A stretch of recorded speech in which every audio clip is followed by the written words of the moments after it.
Is eating pasta anti-fascist? In Italy between the First and the Second World Wars, it was. On July 27th, 1943, 2 days after Mussolini was deposed and arrested, the Cervi family, led by Alcide Cervi and his 7 sons, threw a pasta party to celebrate the end of war and fascism. They scrounged up all the ingredients to make a pasta with butter and parmesan cheese, and then fed the entire town of Campegine in northeastern Italy. The fact that it was pasta that they served is very important. Under Mussolini, food was a political tool to push nationalism and self-sufficiency. In 1925, Mussolini launched the Battle of the Grain, which was a propaganda campaign aimed at reducing Italy's reliance on foreign imports, like wheat. In the 1920s and 30s, the government pushed Italians to eat less pasta and more patriotic foods that were grown in Italy, and that meant rice. Rice had been cultivated in northern Italy since about the 1500s. It fit the regime's vision of a self-reliant nation, and so it was promoted as a model fascist food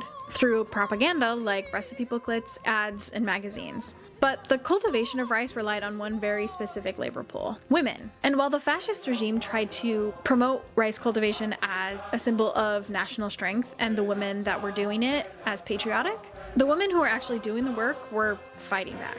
The Mondine were some of the most politically active agricultural workers in the entire country. They protested and went on strike and communicated through protest songs in the field. And they ended up winning many of their fights because their labor was just so essential. The Battle of the Grain was ultimately doomed to fail, both because pasta was so beloved, but ultimately because the autarkic fascist policies just made food shortages worse and inflation skyrocket. So people went hungry. When Mussolini was deposed and arrested in 1943, many, including the Cervi family, celebrated because they saw this as an end to fascism, but also to war. However, the end of fascism meant that Italy decided to switch sides and join with the Allies in World War II, which only brought about 2 years of intense violence from Hitler and the Nazis, with anti-fascists rounded up, and in the case of the Cervi family, many of them executed. But every year, on the 25th of July, the Istituto Alcide Cervi, named for the father of the Cervi family, celebrates La Pastasciutta Antifascista,